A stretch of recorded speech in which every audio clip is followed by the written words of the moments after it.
자세한 내용은 주보를 참고해 주세요.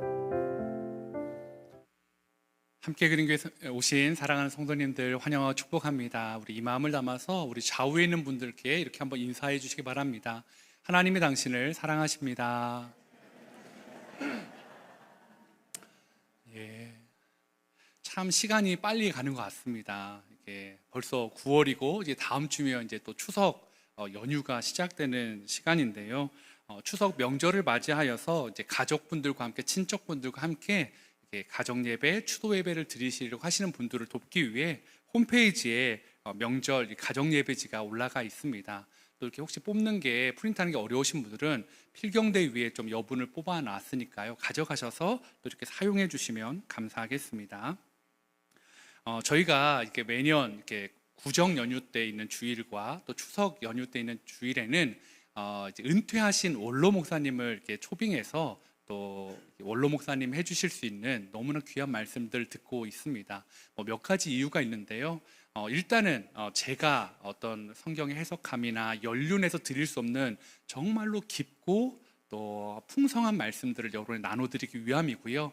또 하나는 은퇴하신 목사님들이 정말로 강단에서 말씀을 전하기를 정말 많이 원하시거든요. 그래서 그분들에게 또 정말 평생을 말씀을 준비해 오셨는데 말씀을 전하실 수 있는 장도 마련해 드리고요. 또 얼마 되진 않지만 또 은퇴 목사님들을 후원해 주려고 저희가 그렇게 이렇게 주일에 또 추석이 있는 주에는 그렇게 하니까요. 다음 주일에도 또 오시는 분들은 또 우리 은퇴하신 목사님, 우리 부천 중동교회 원로 목사님이신 김태주 목사님이 오셔서 말씀 전해 주시는데 또 많이 은혜 받으시면 되겠습니다. 특별히 우리 8번 보시면 온라인 공동체 책 읽기, 우리 공책이라고 줄여서 이렇게 하고 있는데요. 부모 이제 교육입니다. 자녀에 대한 어떻게 교육에 대한 고민들이 있으신 분들은 오늘 저녁이네요. 오후 5시에 선착순으로 20명만 이렇게 모집을 한다고 합니다. 그래서 관심 있는 분들은 QR코드나 아니면 홈페이지에 또 네이버 폼으로 이렇게 링크를 통해서 신청하실 수 있으니까요. 한 20분 정도 이렇게 온라인으로 같이 책을 읽고 또 자녀 교육에 대해서 관심 있는 것들을 또 같이 나누려고 하니까 신청해 주시면 감사하겠습니다.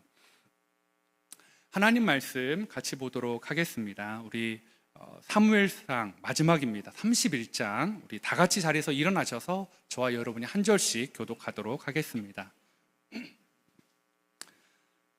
블레셋 사람들이 이스라엘을 침해 이스라엘 사람들이 블레셋 사람들 앞에서 도망하여 길보아 산에서 엎드려 죽으니라. 블레셋 사람들이 사울과 그의 아들들을 추격하여 사울의 아들 요나단과 아비나답과 말기수아를 죽이니라. 사울이 패전함에 활 쏘는 자가 따라잡으니 사울이 그 활 쏘는 자에게 중상을 입은지라. 그가 무기를 든 자에게 이르되 내 칼을 빼어 그것으로 나를 찌르라. 할례 받지 않은 자들이 와서 나를 찌르고 모욕할까 두려워하노라 하나 무기를 든 자가 심히 두려워하여 감히 행하지 아니하는지라. 이에 사울이 자기 칼을 뽑아서 그 위에 엎드러지매 무기를 든 자가 사울의 죽음을 보고 자기도 자기 칼 위에 엎드려져 그와 함께 죽으니라. 사울과 그의 세 아들과 무기를 든 자와 그의 모든 사람이 다 그날에 함께 죽었더라. 골짜기 저쪽에 있는 이스라엘 사람과 요단 건너 쪽에 있는 자들이 이스라엘 사람들이 도망한 것과 사울과 그의 아들들이 죽음을 보고 성읍들을 버리고 도망하매 블레셋 사람들이 이르러 거기에서 사니라.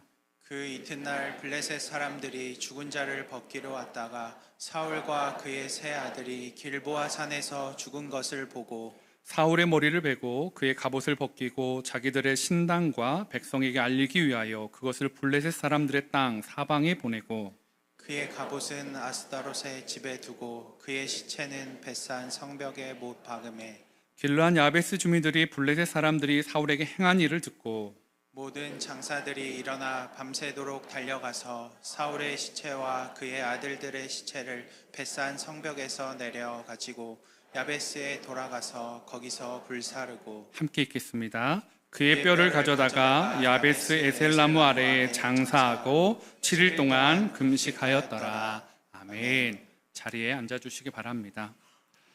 오늘날 이 세계에서 가장 빠르게 성장세를 그리고 있는 종교 하나를 택하라고 하면 아마도 많은 분들이 좀 아쉽지만 사실 실질적으로 이슬람이라고 말씀을 해주실 겁니다. 그만큼 이 이슬람교가 정말 빠른 속도로 확산되고 있는데요. 이 미국의 퓨리 서치 센터에서 한 자료를 이렇게 조사했는데요. 거기에 비하면 2050년이 되면 모든 종교 중에서 가장 높은 증가율을 보이고 있는 이 이슬람교가 무려 지금보다 73% 정도 증가할 것이다 라고 이야기를 하고 있습니다. 그래서 2050년이 되면 현재 세계 종교의 1위 숫자적으로 볼 때 기독교인데 그 숫자가 이슬람에게 이제 따라잡히고요. 2070년이 되면 세계 종교의 1위가 이슬람이 된다라고 하는 연구 결과가 나왔다라는 거죠. 그만큼 이 이슬람의 확산력, 파급력이 엄청난 것 같습니다. 그런데 이 이슬람보다 훨씬 더 빠르고 또 강력하게 성장하는 종교가 있습니다. 그게 뭐냐면 이 마음을 따르지 않을 용기라는 책인데 오늘 제목도 이 책의 제목에서 따왔습니다. 이 책의 저자가 사디어스 윌리엄스라는 이 교수님인데요. 이 책에서 이제 미국에서 대세를 이루는 신이 누구인지를 알아보는 여론조사를 이렇게 한 적이 있었습니다. 근데 그것들을 가져왔는데 미국의 84% 되는 사람들에게 삶의 최고의 목표는 삶을 최대한 즐기는 것이다 라는 그 통계를 얻게 되었다라는 거죠. 무려 86%의 사람들은요, 만족을 얻으려면 자신이 가장 갈망하는 것들을 추구해야 한다라고. 그러니까 자기가 원하는 것들이 채워져야지만이 만족을 얻을 수 있다라는 거죠. 또 한편으로 91%가 되는 사람은 자아를 발견하는 최선의 방법은 내면을 들여다보는 것이다 라고 그 말에 동의를 표했다라고 합니다. 미국이라는 나라가 어떤 나라입니까? 어쨌든 기독교의 배경을 둔 나라 아닙니까? 그런데 그 미국에서 하나님, 성경 이런 단어는 조금도 찾아볼 수 없이요, 미국의 삶의 목표나 어떤 만족을 얻는 거나 어떤 자아를 발견하는 것에서 가장 중요한 것은 결과적으로 내 내면의 소리, 내 안에 채워짐이 있을 때 그것이 가장 중요하다라고 말하고 있다라는 거죠. 제가 이 조사를 보면서 이게 마치 창세기 3장의 모습과 유사하다는 생각을 해보게 되었습니다. 아담과 하와가 타락했던 장면이 3장에 나오는데요, 자신이 하나님과 같아지고 싶었던 그 욕망이요, 그 모습에서, 그 내면의 소리에서 죄가 시작된 모습과 왠지 맞닿아 있는 것 같아 보입니다. 그러니까 어쩌면 오늘날 가장 무서운 속도로 성장하고 있고 또 가장 오래된 종교는 자기중심성이라는 종교라고 말하더라고요. 자아를 숭배하는 그 종교가 바로 인류의 처음부터 지금까지 너무나 오랫동안 파급력 있게 이 땅 가운데 차지하고 있다는 거죠. 이게 왜 무섭냐면 이 자아 숭배는요, 비교인과 종교인을, 비종교인과 종교인을 구분하지 않습니다. 자아 숭배는요, 이슬람, 기독교, 힌두교, 불교, 무교 모든 사람들에게 다 드러날 수 있기 때문이다라는 거죠. 그들의 마음 가운데 하나 들려주는 구호가 있는데 그게 뭐냐면 당신의 마음을 따르라 라는 거죠. 그게 가장 가치 있다.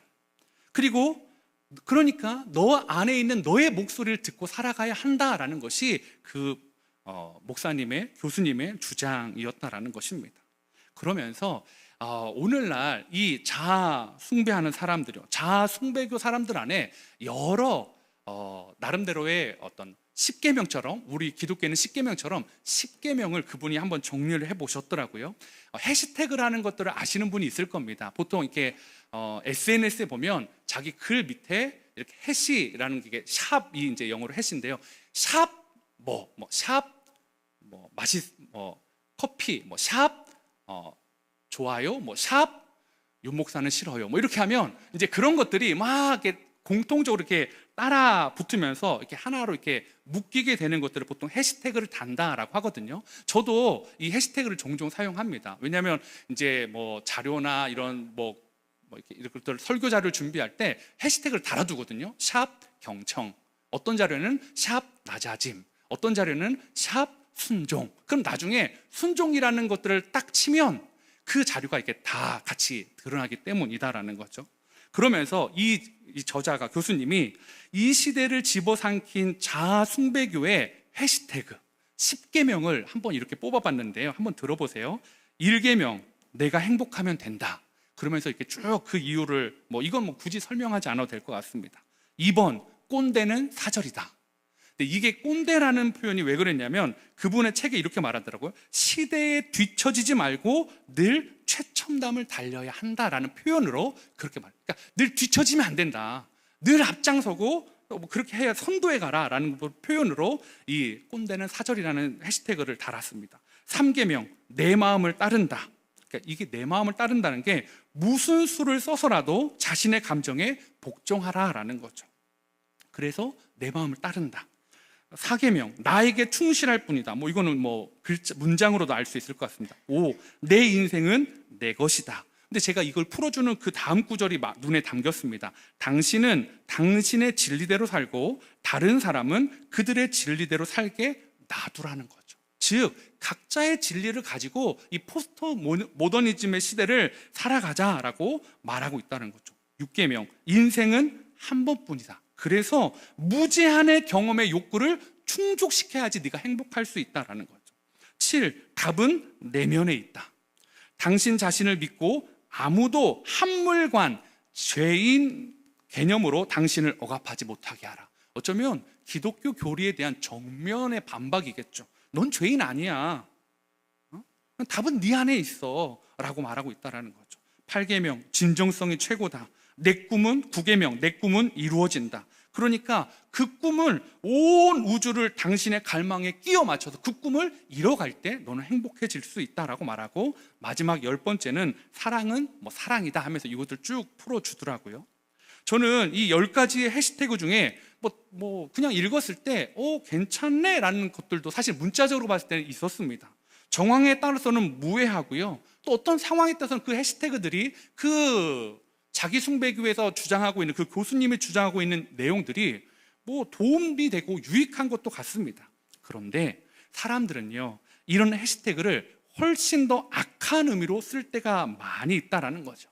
하나님을 믿고 예수님을 사랑해서 이 자리에 앉아 계신 여러분들 안에는 어떤 해시태그를 달고 살아가고 계십니까?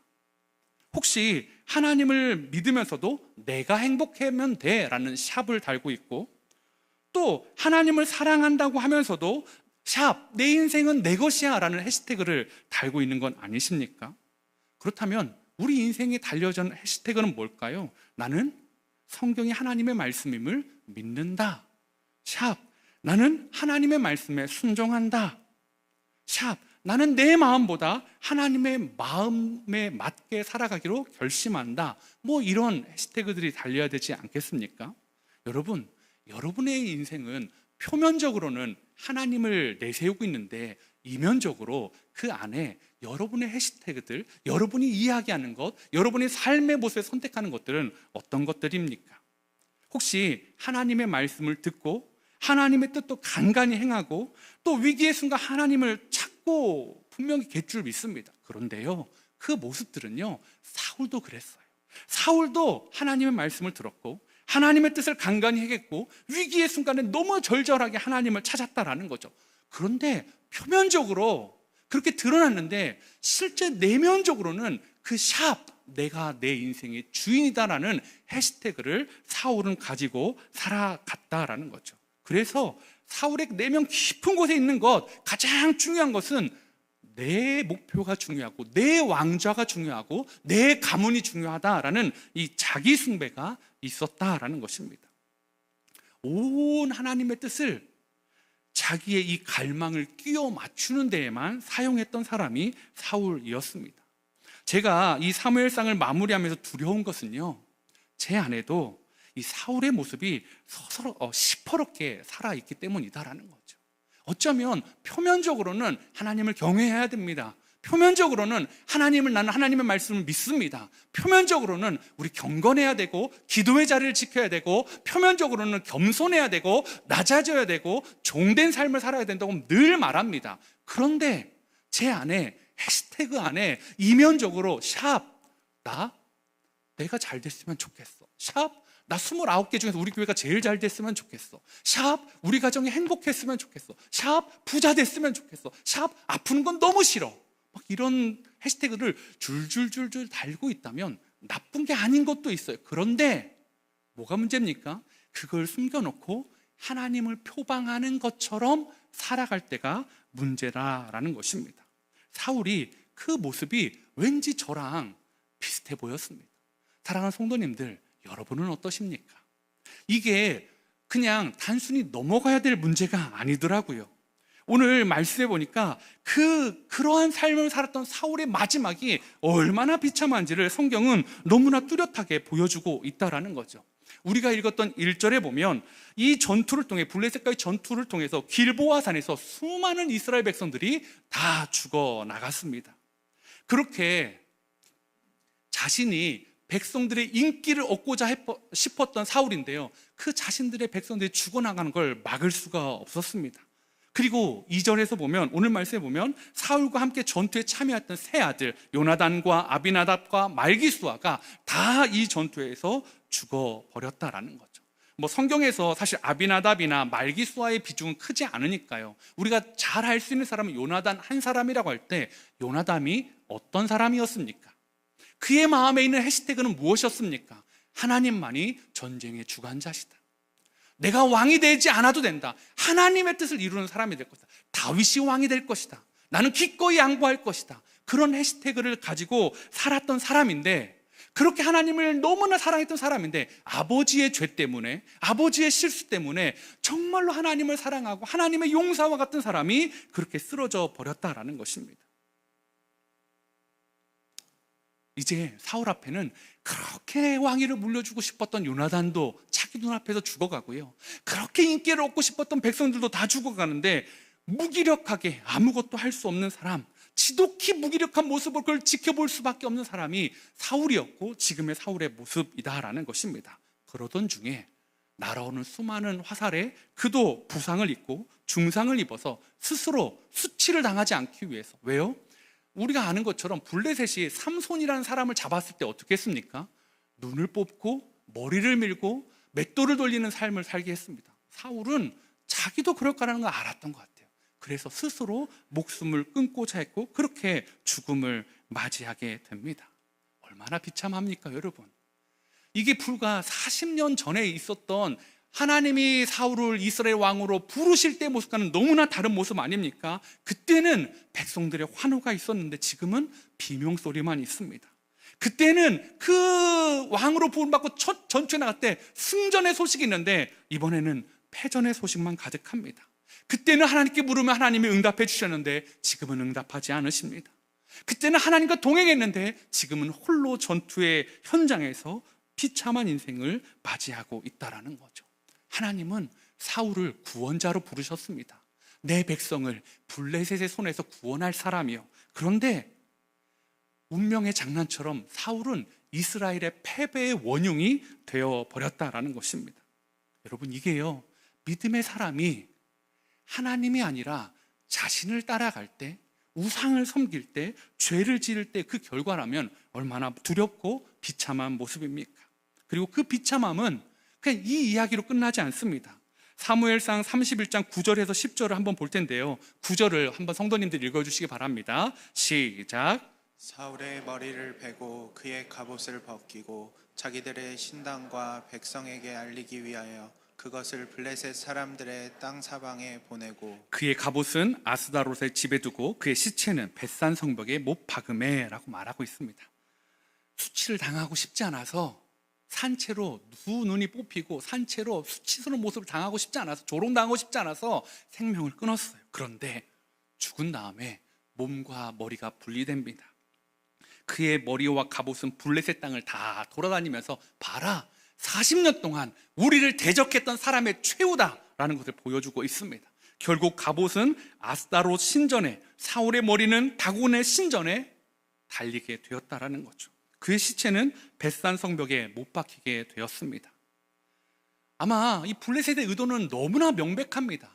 사울의 머리와 사울의 갑옷을 자신의 신전 아스다롯과 다곤의 신전에 둔 것은 우리의 신이, 아스다롯과 다곤이 이스라엘의 신 하나님을 이겼다라는 거죠.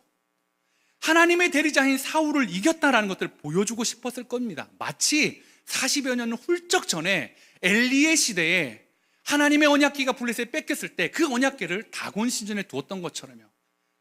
우리의 신이시여, 다곤 신이여, 우리의 당신이 하나님을, 이집트를 가르고 나왔던 이 신을 이겼습니다. 전리품을 두었던 것처럼 말입니다. 그런데 어땠죠? 이스라엘이 그 언약궤를 가져온 게 아니었습니다. 하나님이 스스로 그 블레셋 땅에서 그 언약궤를 옮길 수 있게 상황을 만드셨다라는 거죠. 지금 이 상황도 마찬가지일 겁니다. 하나님이 패하신 것이 아니라 불순종한 하나님의 뜻대로 살지 않은 사울이 패배였습니다. 하나님 중심의 삶이 아니라 자기 중심으로 살았던 그 결과예요. 한 주석에서는 이 부분을 이렇게 이야기합니다. 이스라엘의 영광이 블레셋의 트로피가 되어버린 사건이라고요. 하나님은 이스라엘의 왕으로, 이스라엘의 영광된 모습으로 삼아주셨는데 블레셋의, 아스다롯의, 다곤의 영광을 드러내는 트로피가 되어버렸습니다. 왜요? 잘못 살았으니까요. 그러한 삶을 하나님 원치 않으셨으니까요. 그래서 오늘 이 31장 그 비참한 이야기로 쭉 마무리하는데요, 이렇게 똑같은 이야기가 다른 곳에 한 번 더 나오는데 그게 역대상 10장입니다. 그리고 그 역대상 10장은 오늘 사무엘상 31장처럼 마무리하는 게 아니라 그렇게 된 이유를 분명하게 명시하고 있다라는 거죠. 역대상 10장 13절에 이렇게 말합니다. 사울이 죽은 것은 하며 이유를 얘기합니다. 여호와께 범죄하였기 때문이라. 그 범죄가 뭐냐면 그가 여호와의 말씀을 지키지 아니하고 또 신접한 자에게 가르치기를 청하고 라고 말합니다. 사울이 실패한 이유 첫 번째는 하나님의 말씀대로 살지 않았기 때문이다 라는 거죠. 큰 세 가지 문제의 첫 번째, 하나님의 말씀대로 지키지 않은 것. 사울도 근데 초반에는 하나님 말씀대로 지켰잖아요. 하나님의 말씀을 들으려고 했습니다. 그런데 시간이 지나면서 가장 변했던 것이 하나님 말씀대로 살아가는 삶이 아니라 내 마음대로 살아가는 삶을 원하고 갈망하고 그런 삶을 살았다라는 거죠. 하나님의 말씀을 몰라서가 아닙니다. 아는데도 실천할 의지가 없었던 것입니다. 오늘 사실 예배 중에 이제 뒷부분에 사역훈련 이제 수료식이 있습니다.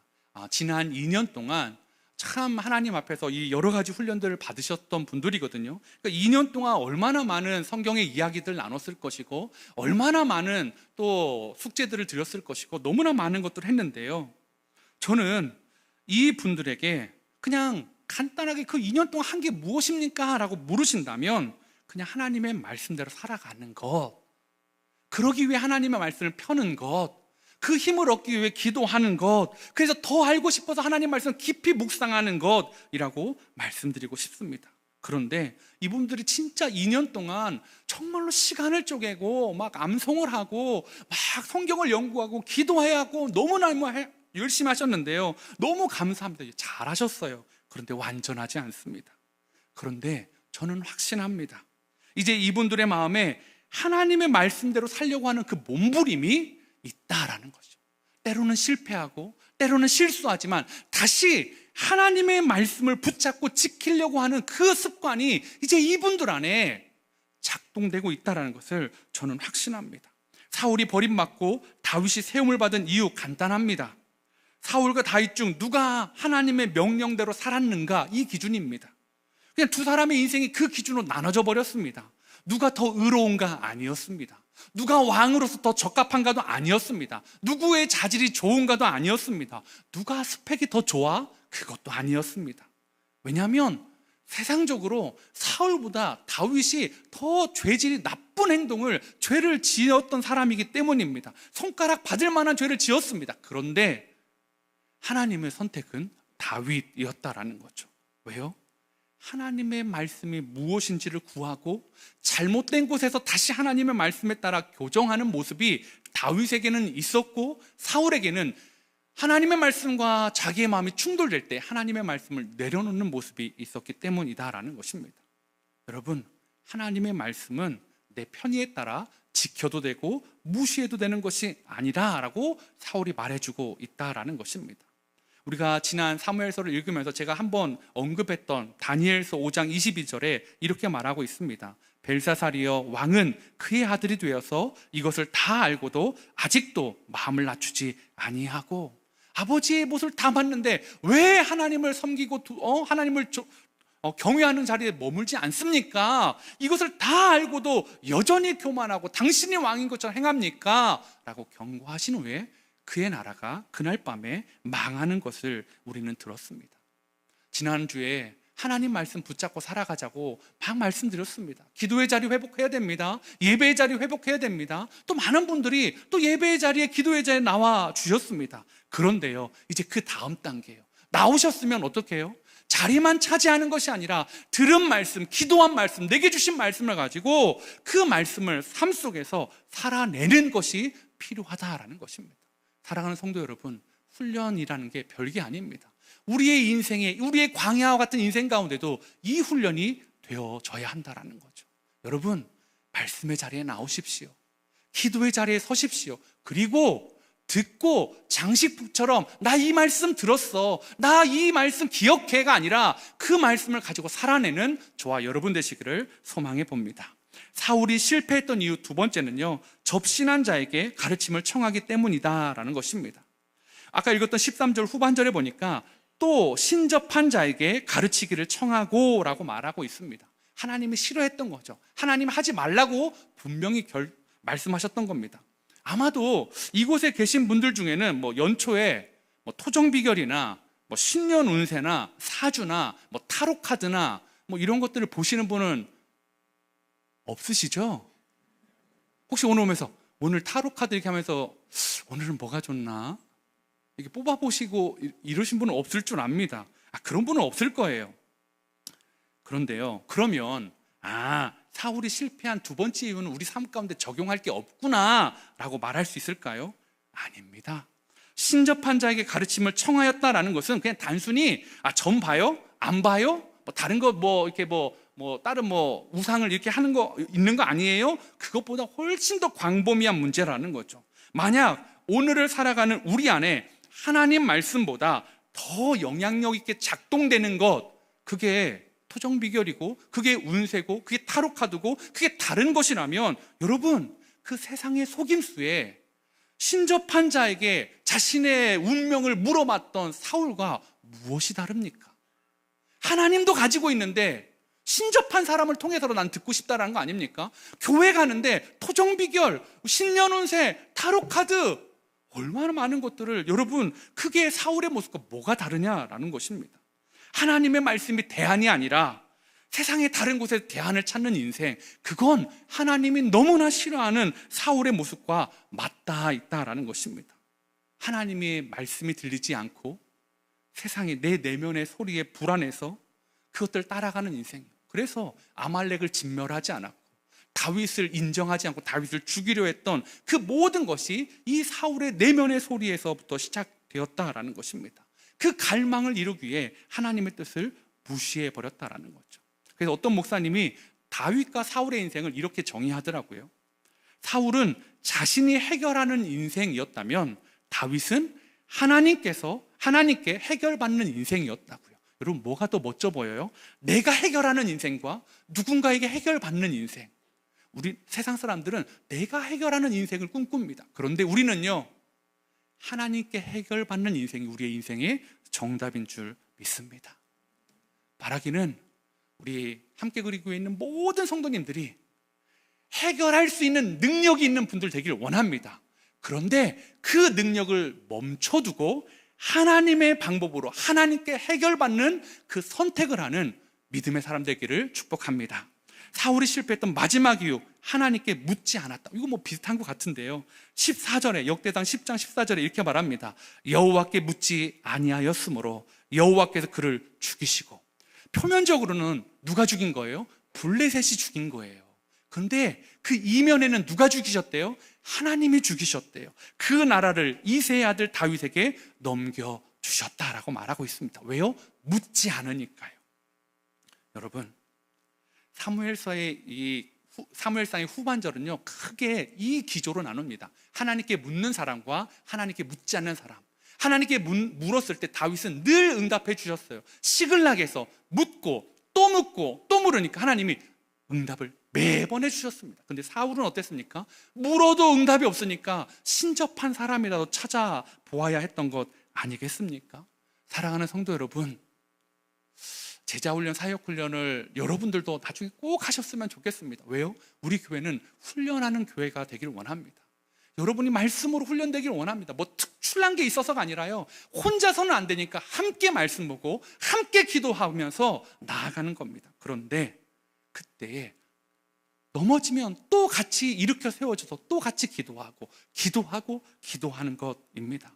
사랑하는 성도 여러분, 만약에요, 아담과 하와가요, 선악과를 따먹기 전에 하나님께 물어봤다면 어땠을까요? 하나님, 뱀이란 놈이 이렇게 말하는데 이게 맞아요? 그러면 하나님이 그게 아니야 라고 대답해 주지 않았을까요? 묻지 않은 것에서 죄가 시작되었다라는 것입니다. 사랑하는 성도 여러분, 기도의 자리에서 여러분 하나님께 물어보십시오. 여러분의 인생이 왜 지금 이 고난의 터널을 지나가야 되는지, 왜 이러한 시간들을 겪어야 되는지 묻지도 않고 따지지도 않고 원망만 하고 계신 건 아닙니까? 아니면 묻고 또 묻는데 그냥 내면의 소리 안에서 정답을 찾고 있는 건 아니십니까? 오늘 저는 우리 훈련생들에게, 그리고 우리 함께 그린교회 성도님들에게 마음의 소리를 거부할 수 있는, 마음의 소리를 따르지 않는 용기가 있는 분들, 대신에 무엇을요? 분명한 기준, 하나님의 말씀을 따라가는, 그래서 하나님의 해시태그를 따라 살아가는 저와 여러분 되시기를 바랍니다. 한 주간 살아갈 때요, 여러분 안에 믿음의 고백이 되는 해시태그가 있었으면 좋겠습니다. 자녀의 문제로 힘드신 분들 있습니까? 그 자녀를 이렇게 고백하는 겁니다. 하나님, 이 자녀는 하나님의 것입니다. 그 해시태그를 자녀에게 달아 주십시오. 건강의 문제로 어려운 분들이 있습니까? 하나님, 하나님의 능력이 나를 치유할 줄 믿습니다. 하나님, 세상을 경외하는 것이 아니라 나를 소중하게 하는 것이 아니라 나는 하나님을 경외합니다. 나는 내 내면에서 답을 찾는 사람이 아니라 하나님의 말씀에서 답을 찾습니다. 나는 주님의 힘으로 오늘도 일어섭니다 라는 수많은 믿음의 해시태그를 달고 하루하루를 살아가는 귀한 우리 성도님 되시기를 축복합니다. 우리 시간에 잠깐 기도하도록 하겠습니다. 하나님 아버지, 감사합니다. 하나님,